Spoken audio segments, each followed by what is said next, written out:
Insurance closing की 3 successful ideas. आज के इस वीडियो में आप सीखने वाले हैं इंश्योरेंस क्लोजिंग की 3 जबरदस्त सक्सेसफुल आइडियाज। नमस्कार दोस्तों, मैं हूं Sanjay Gurnani, CEO IMFT institute of marketing and financial training. हमारे इस चैनल पर आपने ढेर सारे वीडियोस देखे हुए हैं और उसमें से बहुत सारे एडवाइजर्स ने MDRT, COT, TOT कंप्लीट किया है और अपनी इनकम बढ़ाई है। आज के इस वीडियो में हम ऐसी चीजें सीखेंगे जो आपको कॉन्फिडेंटली इंश्योरेंस सेल्स में मदद करेगी। तो सबसे पहले जब भी कस्टमर के पास आप जाएं तो सवाल पूछें। सीधे प्रोडक्ट के बारे में बात मत करें, सवाल पूछें। सवाल उसके परिवार से रिलेटेड होना चाहिए, सवाल उसके गोल्स का होना चाहिए, सवाल उसके प्रॉब्लम्स के लिए होना चाहिए। जब भी आप किसी से सवाल पूछते हैं तो उसकी डिजायर्स क्या है, उसके फियर्स क्या हैं, उसकी तकलीफें क्या हैं, उसके फ्यूचर्स के गोल्स क्या हैं, उसके प्रॉब्लम्स क्या हैं, सब पता चलता है। और जब सवाल पूछते हैं तो आदमी का दिल खुलता है, उसकी मन की भावनाएं बाहर आती हैं और उसी में से ही आपको उसकी सही नीड पता चलती है और आगे की बात होती है। अब कई सारे दोस्त पूछते हैं कि सर, सवाल जब हम पूछते हैं तो कस्टमर से बात करने का रेशो क्या होना चाहिए, कितनी देर हम बात करें, कितनी देर कस्टमर बात करे।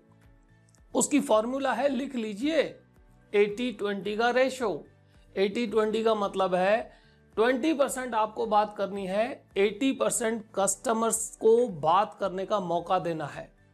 कई सारे एडवाइजर यह भूल कर बैठते हैं, पूरी देर खुद बात करते हैं, कंपनी के बारे में बताते हैं, अपने बारे में बताते हैं, प्रोडक्ट के बारे में बताते हैं और कस्टमर को कम समय मिलता है बात करने का। तो आपको कस्टमर की नीड्स, फियर्स, डिजायर्स पता ही नहीं चलती और इंश्योरेंस सेल नहीं होता। इंश्योरेंस सेल्स का यह फॉर्मूला 80-20, आप 20% में क्या बोलेंगे?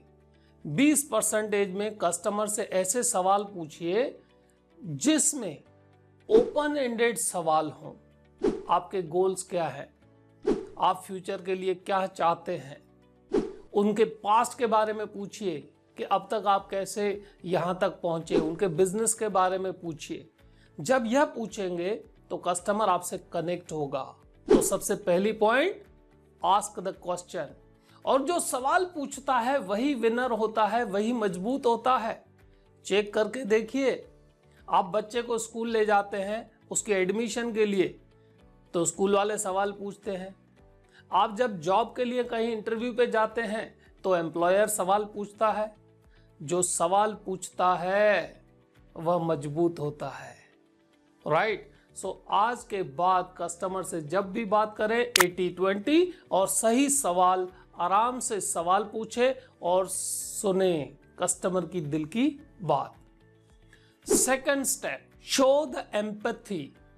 एम्पैथी, सिंपैथी नहीं दिखानी है, एम्पैथी मतलब कस्टमर को कहां तकलीफ है उसके बारे में ऐसा सेंटेंस इस्तेमाल करें ताकि कस्टमर को लगे कि आप उसकी साइड है, आप बेच नहीं रहे।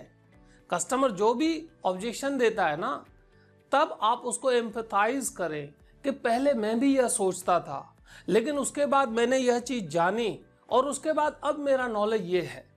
इसको बोलते हैं दोस्तों एम्पैथी। कस्टमर को जो भी तकलीफ हो हमेशा उसके बारे में एम्पैथाइज कीजिए कि पहले मुझे भी ऐसा नहीं लगता था लेकिन जब मैंने यह चीज सीखी, उसके बारे में जाना, अब मुझे भी यह ऐसा लग रहा है।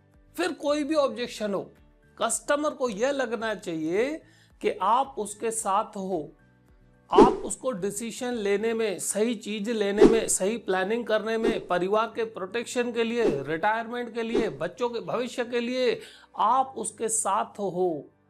आप अलग नहीं हो, आप उसके सामने नहीं हो, आप उसके साथ हो। तो ऐसे शब्दों का, ऐसे सेंटेंसेस का इस्तेमाल करें ताकि वो आपको अपना साथी माने और हकीकत में ऐसा ही होना चाहिए।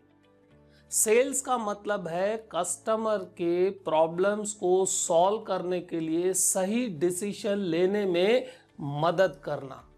तो सेकंड स्टेप के बाद आता है दोस्तों तीसरा स्टेप, क्लोजिंग के लिए ये तीसरा स्टेप बहुत जबरदस्त है और बहुत जरूरी है।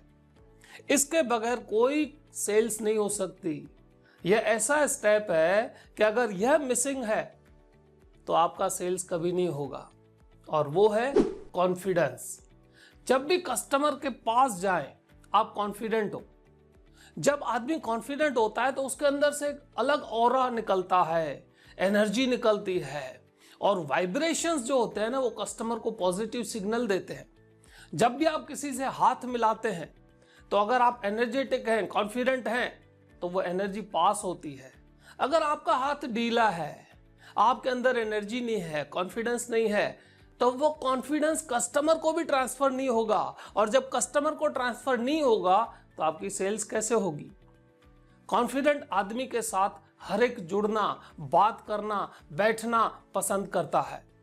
तो कॉन्फिडेंस आता कैसे है? कॉन्फिडेंस दोस्तों पॉजिटिव सोच से आता है और प्रैक्टिस से आता है। आप किसी भी मीटिंग में जाते हो, जब सब लोग चिल्लाते हैं, जोश होता है, तो आपके अंदर भी कॉन्फिडेंस आता है। हमारे कई सारे सेशंस में कॉन्फिडेंस की जब प्रैक्टिस करते हैं तो एडवाइजर को लगता है कि अब मैं कंप्लीट कर दूंगा, MDRT बन जाऊंगा, COD बन जाऊंगा, TOD बन जाऊंगा। तो जब कस्टमर के सामने बैठते हैं, फिर वो प्रोडक्ट की बात हो, कंपनी की बात हो, आपके सर्विसेज की बात हो, कॉन्फिडेंस जो होता है कस्टमर में ट्रांसफर होता है आपके शब्दों से, आपकी बॉडी लैंग्वेज से, आपके उठने बैठने से। लेकिन हाँ दोस्तों, कॉन्फिडेंस और ओवर कॉन्फिडेंस, इन दोनों के बीच की जो रेखा है वो बहुत पतली है। तो कॉन्फिडेंस ओवर कॉन्फिडेंस में नहीं बदलना चाहिए। प्रैक्टिस करें इन 3 स्टेप्स की, और इन 3 स्टेप से आपका बिजनेस बढ़ेगा, क्लोजिंग बढ़ेगी, आप बनेंगे MDRT, COT और TOT। हाँ दोस्तों, यह वीडियो देखते देखते आप भूल तो नहीं गए? अभी कमेंट कीजिए ये 3 स्टेप्स कौन से हैं, तो एटलीस्ट आपको पता चले, आपको याद है। यस, आपको बोल रहा हूं, अभी कमेंट करें ये 3 स्टेप। और हाँ, उसी के साथ कमेंट करें आपका टारगेट क्या है इस साल का, MDRT, COT या TOT, वो भी कमेंट में लिखें। क्योंकि जब आप कमेंट करेंगे तो आपके अंदर कॉन्फिडेंस आएगा, और अभी आपको पता चलेगा कि कॉन्फिडेंस का रोल क्या होता है। अब आपको भी 3 काम करने हैं। पहले इस वीडियो को लाइक करना है, और इस चैनल को सब्सक्राइब करके यह वीडियो आपके 5 दोस्तों के साथ, डेवलपमेंट ऑफिसर्स के साथ, ब्रांच मैनेजर के साथ, एजेंट मित्रों के साथ अभी शेयर करना है। 3 काम, लाइक, शेयर एंड सब्सक्राइब। मिलते हैं दोस्तों नेक्स्ट वीडियो में। तब तक आप इन 3 आइडियाज की प्रैक्टिस करें, अपना बिजनेस बढ़ाएं। ऐसी शुभकामनाओं के साथ धन्यवाद दोस्तों।